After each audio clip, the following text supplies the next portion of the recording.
지난 시간에 말씀을 나누면서 바울이 교회를 사람에 비유했다라고 이렇게 좀 은혜를 나눴습니다. 그러니까 법인이 회사가 법인이라는 원래는 법적으로 이렇게 하기 위해서 그 한 사람 한 사람을 다 정의할 수가 없어서 회사 자체를 하나의 사람처럼 혹은 뭐 재단법인, 사단법인, 공법인 뭐 이런 식으로 사람처럼 이렇게 하는 그런 개념이 있듯이 바울이 지금 교회를 사람으로 비유합니다. 그러면서 그 교회가 어떤 사람은 사도로, 어떤 사람은 선지자로, 어떤 사람은 복음 전하는 자로 각 지체가 그 마땅한 직분을 세워서 이는 성도를 온전하게 하며 봉사일을 하게 하며 그리스도의 몸을 세우려 하심이라. 그래서 우리 각 사람이 한 사람 한 사람이 그리스도의 몸을 세우고 있다라는 걸 말씀의 은혜를 나누었습니다. 그러면서 오늘 우리가 외운 암송 구절처럼 우리가 다 하나님을 아들을 믿는 것과 아는 일에 하나가 되어 온전한 사람을 이루어 그리스도의 장성한 분량이 충만한 데까지 이르리니, 이 말씀이 그리스도 예수의 장성한 분량이 충만한 데까지 이르는 것은, 그러니까 그렇게 성장하는 것은 각 개인이 믿음으로 그렇게 성장하기도 하지만 공동체가 성장하는 부분에 대해서 바울이 이야기하고 있는 겁니다. 그러니까 그리스도 예수의 그리스도의 장성한 분량이 충만한 데까지 이르는 것은 한 사람 한 사람이기도 하지만 바울이 지금 얘기하고 있는 건 공동체입니다. 공동체가 성숙해 가야 한다라는 이야기를 하고 있습니다. 여러분, 교회도 어떻게 보면 나이가 있습니다. 교회도 갓 태어난 교회는 갓난아기 같은 교회죠. 그러면 교회, 우리 갓난아기를 보면 갓난아기가 있는 것만으로도 그 아이가 뭐 아무것도 안 하고 그냥 먹고 자고 하는 것만으로도 그 아이가 너무 귀해 보입니다. 예뻐 보입니다. 교회가 처음 생겼을 때는 바울도 그랬던 것 같아요. 에베소 교회가 처음 생겼을 때는 에베소 교회가 있는 것 자체, 왜냐하면 그 당시에 에베소는 교회가 생길 만한 곳이 아니거든요. 그 에베소는 가장 어떤 무역이 활성하고 그 당시에 대도시고 죄악이 가득한 도시였어요. 지금도 가보면 있지만 그 에베소를 가이드하는 분들이 에베소의 두란노 서원이라는 데가 있거든요. 굉장히 그 당시에 전 세계에서 책이 가장 많은 곳 중에 한 곳이었어요.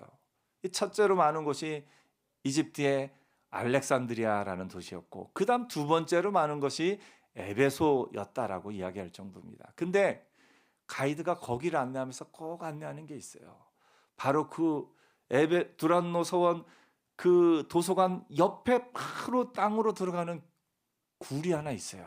그게 뭐냐면 좀 음란한 악한 곳으로 들어가는 것이 거기에 있다라는 얘기를 꼭 합니다. 그게 왜냐하면 그 당시에 에베소는 그만큼 이런 지식이 모이는 곳이기도 했지만 악이 모이는 곳이었어요. 바울이 처음에 복음을 전하다가 내가 아시아 지방으로 가서 복음을 원하기로 하는데 성령께서 막으셨어요. 왜냐하면 그때만 해도 바울이 뭐랄까 그런 어떤 곳에 가서 복음을 전할 준비가 안 됐다고 하나님이 생각하신 것 같아요. 그래서 바울을 저 마게도니아 지방으로 먼저 보내십니다. 성령께서 다 막으시다가 와서 우리를 도우라 하는 꿈의 그 이야기를 듣고 마게도니아의 큰 성, 그리고 빌립보와 데살로니가, 그리고 아테네와 고린도 그쪽 가서 복음을 전합니다.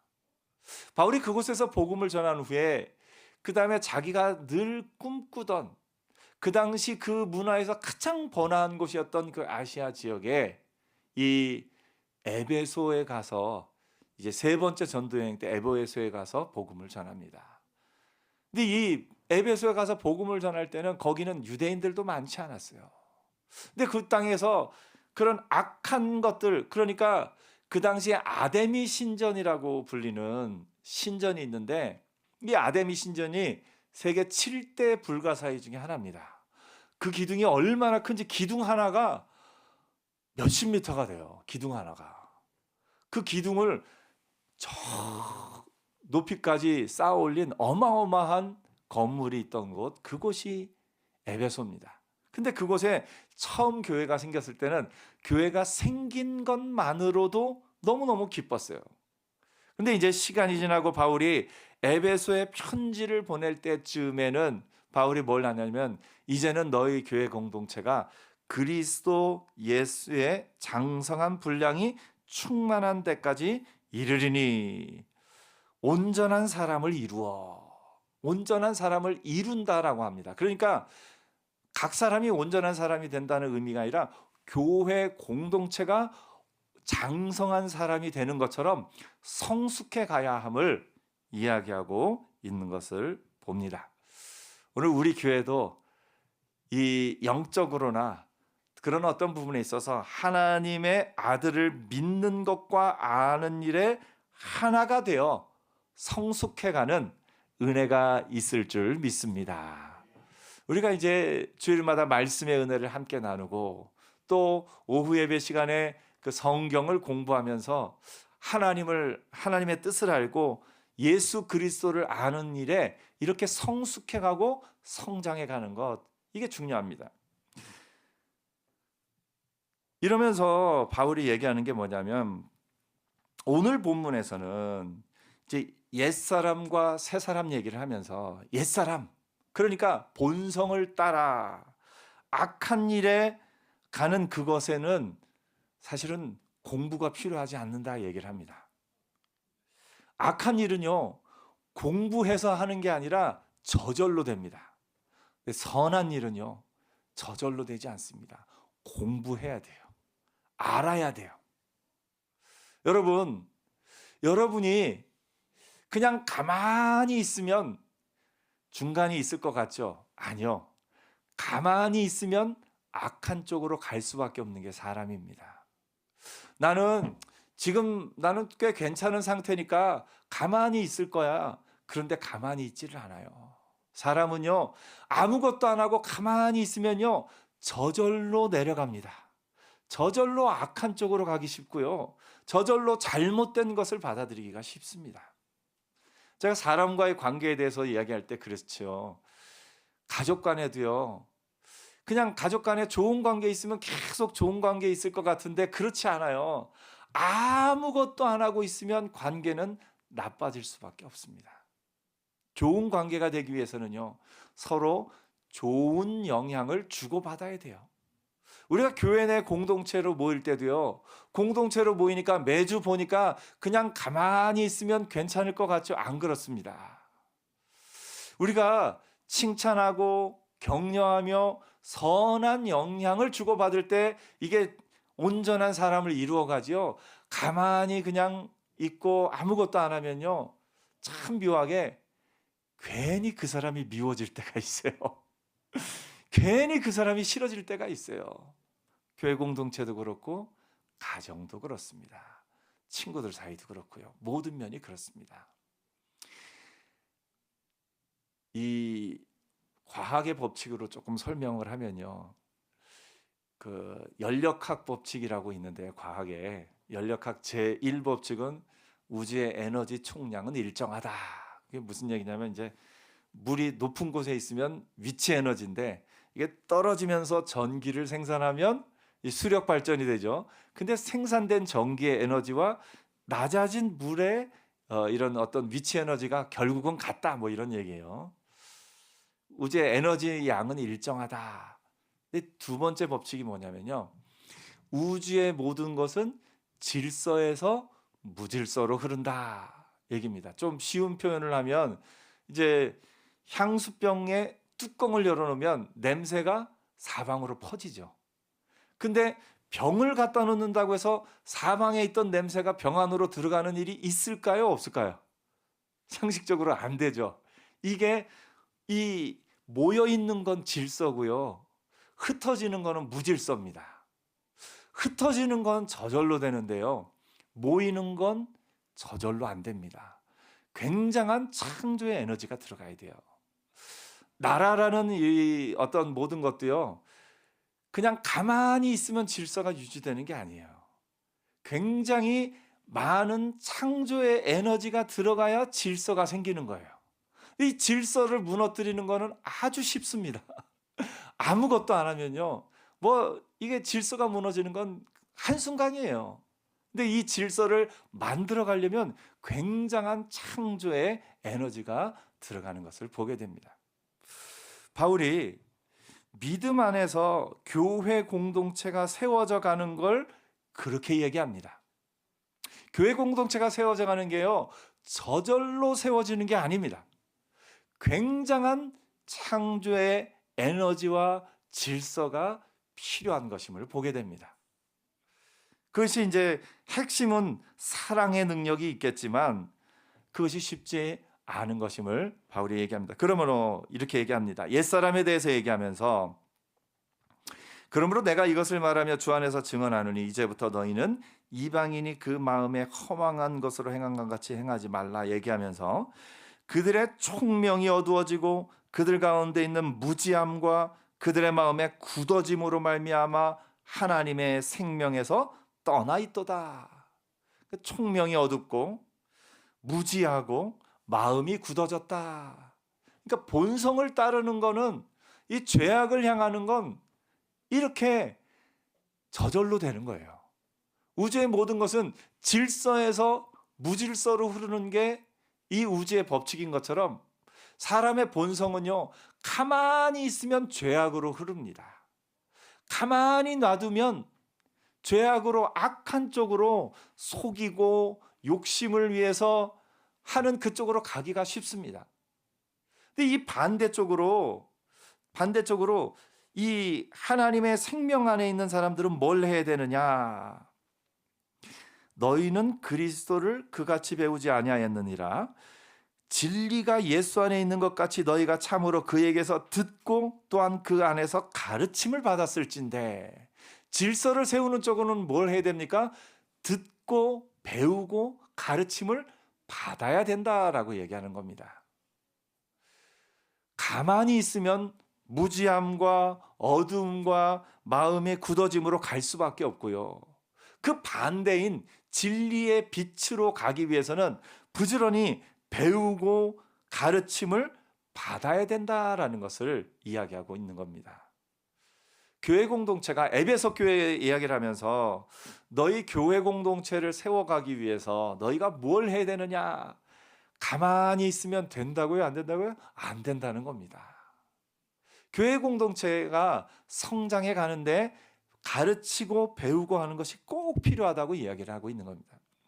여러분 아이들도 그래요. 아이들도 자랄 때 그냥 아무것도 안 배우고 아무것도 배우지 않고 그냥 먹고 자고 그렇게 아이가 성장하면 그 아이가 사회 속에서 다른 사람과의 관계를 잘 맺고 살아갈 수 있을까요? 안 그렇습니다. 사람이 본성대로 살면요. 결코 이 사회 속에서 다른 사람은 이런 말을 하면 저 사람이 상처를 받을까 그렇지 않을까 내가 이런 행동을 하면 어떻게 될까 이거를 배우지 않으면요. 사람의 본성은 악한 쪽으로 흐를 수밖에 없습니다. 내 마음대로 빼앗고 내 욕심대로 차지하고 다른 사람을 괴롭게 하고 이런 것이 배우지 않으면 그렇게 갈 수밖에 없는 거예요. 어린아이가 성장하면서 꼭 필요한 것이 먹는 것, 운동하는 것과 더불어 배우는 게 필요하듯이 교회 공동체는 배워야 된다라는 것을 오늘 이야기하고 있습니다. 여러분의 믿음은 어떤 때 성장하느냐? 배울 때 성장하는 겁니다. 그러므로 여러분 열심히 배우는 은혜 있기를 축복합니다. 사람이 배우기를 그치는 순간 그 사람은 이 성장하기를 그치는 순간 그게 그 자리에 가만히 있는 게 아니에요. 우리의 이 성장하는 건 자전거를 타는 것과 비슷합니다. 자전거 페달을 이렇게 밟으면 자전거가 잘 나가죠. 그러다가 페달 밟는 걸 멈추면 어떻습니까? 한동안은 그대로 가는 것 같습니다. 그런데 결국은 어떻게 돼요? 결국은 이 페달 밟는 걸 멈추고 조금만 가면 이 굴러가던 힘이 약해지면서 점점 약해지면서 넘어질 수밖에 없습니다. 사람이 그래요. 사람이. 내가 이 정도면 괜찮겠지. 나는 이 정도면 다 알아. 내가 다 배웠어. 다 알아. 그렇게 생각하는 순간 그 성장의 페달을 멈추는 순간 한동안은 괜찮아요. 한동안은 그동안 밟아왔던 그 페달로 쭉 가는 것 같은데 그 페달을 멈추고 조금만 지나면 넘어질 수밖에 없는 게 사람인 것을 보게 됩니다. 배우지 않는 사람은 어떠냐? 바울이 얘기하는 게 그들이 감각 없는 자가 되어 자신을 방탕에 방임하여 모든 더러운 것을 욕심으로 행하되, 자신의 본성을 따라 욕심을 따라 행하면 이 본성은 나는 내가 나를 컨트롤할 수 있어라고 생각하지만 사람은요 그냥 내버려 두면요 그 본성을 따르면 내가 다스리고 있던 내 마음도 나도 모르게 무너집니다. 내가 내 마음을 잘 다스릴 수 있어라는 건 굉장히 큰 착각입니다. 사람의 본성의 힘은요 사람보다 큽니다. 여러분의 본성은 여러분의 인격보다 힘이 커요. 그래서 여러분이 예수를 의지하지 않으면, 복음을 의지하지 않고 하나님의 말씀을 의지하지 않으면요 본성이 여러분을 무너뜨리기가 정말 쉽습니다. 왜냐하면 사람의 본성은 그 스스로 저절로 질서에서 무질서로 흐르기 때문에 그렇습니다. 여러분 집에서도 많이 경험해 보시잖아요. 정리하는 데는 뭐가 필요해요? 에너지가 필요해요. 근데 먹고 나면 설거지가 쌓이고 먹고 나면 설거지가 쌓이고 뭐 조금만 있으면 집안이 어지러워지는 거, 그거 가만히 내버려 두면 어떻습니까? 점점 더 어지러워지죠. 누군가는 창조의 힘을 가지고 열심히 설거지를 하고 집을 열심히 정리해야 그 상태가 유지가 되는 거예요. 가만히 있으면 어지러워질 수밖에 없는 겁니다. 그래서 집이나 내 삶이 좀 질서가 없다고 느끼는 순간 여러분 그게 위험의 순간인 것을 깨달아야 돼요. 내 삶에 지금 뭔가 창조의 에너지가 부족할 때 어지러워집니다. 창조의 에너지가 부족할 때 이 삶의 모든 관계에 있어서도 그렇고 모든 집안에 정리되는 것도 그렇고 무질서로 갈 수밖에 없어요. 그것을 다시 질서로 돌이키는 데는 어마어마한 에너지가 필요한 겁니다. 근데 그 에너지가, 그 창조의 에너지가 어디서 나오느냐? 이게 의무감만으로는 되는 일이 아니에요. 그래서 바울이 그 부분에 이야기하면서 진리가 예수 안에 있는 것 같이 너희가 참으로 그에게서 듣고 또한 그 안에서 가르침을 받았을진데, 진리만이, 그 복음만이 우리의 삶의 이 창조의 능력, 우리의 삶의 이 질서 안에서 하나님의 은혜 안에서 성장하며 생명의 길을 갈 수 있다라고 이야기를 하고 있는 겁니다. 오늘 여러분 생명의 길을 계속해서 나가는 은혜 있기를 축복합니다. 우리의 마음 가운데, 내 삶 가운데 영적인 분별력은 뭐냐면, 지금 무질서로 향하고 있구나, 이걸 보고 깨닫는 게 영적인 분별력이에요. 지금 이 어떤 모든 것 가운데, 어떤 공동체나 삶의 모든 부분 가운데 지금 이게 무질서로 가고 있구나. 그러면 질서로 돌이키려면 무엇이 필요한가, 이걸 아는 게 능력입니다. 이게 영적인 분별력이고, 우리가 기도해야 될 부분은 하나님, 우리 가운데 이 무질서 가운데 질서를 허락하여 주옵소서. 이게 우리의 기도가 되어야 될 줄 압니다. 그 질서를 위해서 바울이 이야기합니다. 너희는 유혹의 욕심을 따라 썩어져가는 구습을 따르는 옛사람을 벗어버리고 오직 너희 심령이 새롭게 되어 하나님을 따라 의와 진리의 거룩함으로 지으심을 받은 새 사람을 입으라. 바울이 아주 쉽게 표현한 것 같아요. 우리가 옛사람을 벗는다라고 표현하니까, 그러니까 우리가 오래된 옷을, 오래 입은 옷은 벗어놓고 새 옷을 입는 것처럼 우리가 본성을 따르는 무질서로 향하는 이것을 빨리 벗어버리고 그 다음에 우리가 새로운 옷을 입어야 된다라는 것을 이야기합니다. 바로 이 다음 절들에 보면, 이제 다음 시간에 나누겠지만, 거짓을 버리고 각각 그 입과 더불어 참된 것을 말하라, 이렇게 얘기합니다. 옛사람을 벗어버리는 것만으로는 충분하지 않습니다. 거짓을 버린다 하지만 버려놓고 가만히 있으면 거짓은 꼭 다시 찾아옵니다. 우리가 욕심을 버린다 하지만 욕심은 꼭 다시 찾아옵니다. 우리가 해야 될 일은 뭐냐면 욕심을 버리는 게 아니라 거룩한 욕심을 가져야 돼요. 우리가 말해야 될 건 거짓을 버리는 걸 넘어서서 참된 것을 말하는 것이 필요합니다. 그러니까 무질서를 없애는 게 중요한 게 아니라 질서를 만드는 노력이 필요한 거예요. 그 가운데 하나님이 주시는 창조의 그 능력이 우리 안에 있어야 되는데, 그것이 하나님을 따라 의와 진리의 거룩함으로 지으심을 받은 새 사람을 입으라 라고 말하고 있는 겁니다.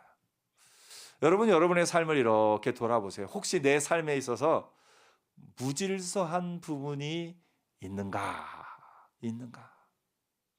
내 삶에 있어서 정리가 되지 않고 내 삶에 있어서 내가 이 본성을 따르게 되는 그런 부분이 있는가? 그 부분을 볼 수 있어야 돼요. 그렇다면 이것을 다시 질서 속으로 가기 위해서 어떻게 해야 될 것인가? 하나님을 따라 의와 진리의 거룩함으로 지으심을 받은 새 사람을 입으라. 새로운 사람, 새로운 습관을 만들어가는 것이 필요한 것임을 보게 됩니다. 제가 오늘 칼럼을, 지난번에 썼던 그 칼럼을 오늘은 새로운 칼럼이 아니라 예전 것을 조금 이렇게 바꿔서 한 번 더 실어봤는데요. 사람은요, 깨달은 대로 사는 존재가 아니라 습관대로 사는 존재입니다. 새로운 걸 깨달았는데 살다 보면 그냥 습관대로 살아요.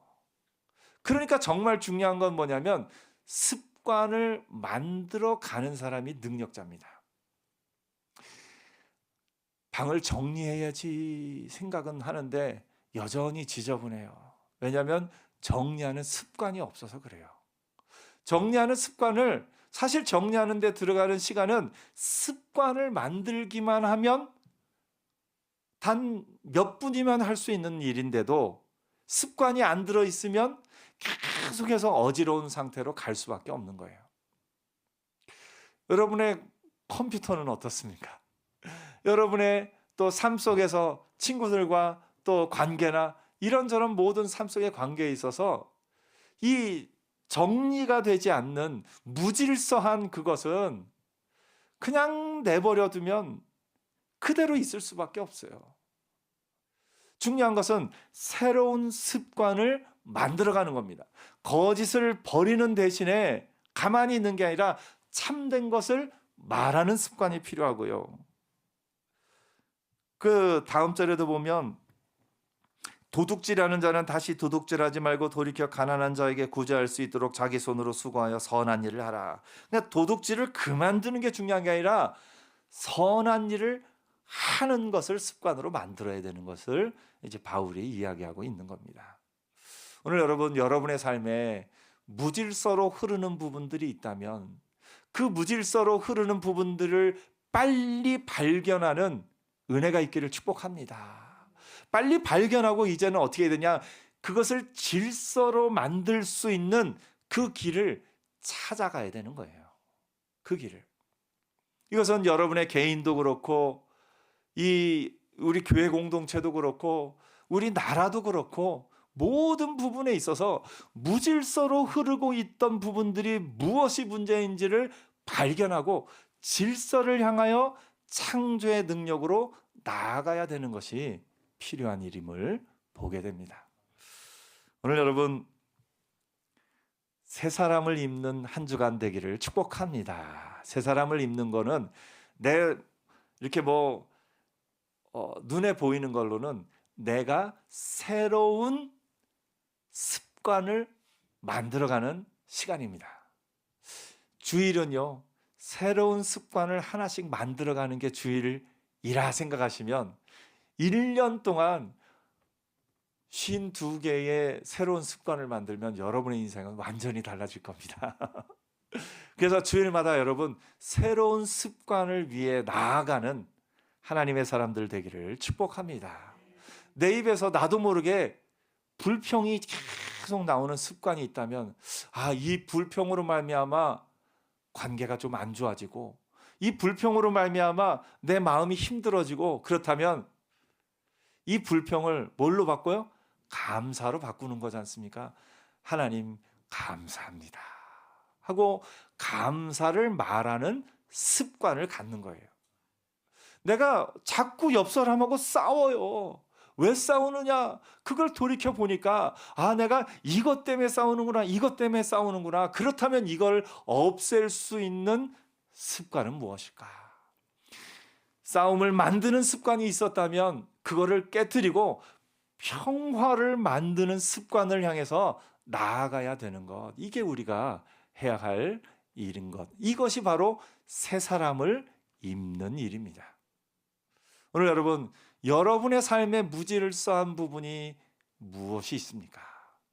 여러분의 삶에 무질서한 부분이 있다면 그것을 하나님 앞에 내어놓고 하나님, 이 무질서했던 부분이 하나님의 은혜 안에 새 사람을 입게 하옵소서, 새로운 질서를 향해 나아가게 하옵소서 기도하는 한 주간 되기를 축복합니다. 여러분이 나라와 민족을 위해서도 기도할 때요, 여러분 각자가 또 이런저런 생각들이 있겠지만 제일 우리가 기도해야 될 것은 무질서한 가운데 질서를 향해 나아가는 이 나라를 위해서도, 또 전 세계 가운데서도 무질서의 끝은 뭡니까? 전쟁이에요. 무질서의 인간 이런 어떤 부분에 있어서 무질서의 끝은 전쟁이에요. 그 전쟁 가운데 하나님 빨리 평화를 허락하여 주옵소서. 우리가 세계를 위해서도 기도하면서 하나님 빨리 평화가 질서 있는 곳이, 그 땅이, 저 전쟁으로 말미암아 고통당하고 있는 그 땅이 하나님이 주시는 질서가 있게 하옵소서. 이것도 우리가 기도해야 될 부분인 것을 보게 됩니다. 오늘 여러분, 이번 한 주간 하나님이 주시는 질서가 여러분의 마을 가운데, 여러분의 삶 가운데 넘쳐나는 복된 한 주간 되기를 축복합니다. 기도하겠습니다.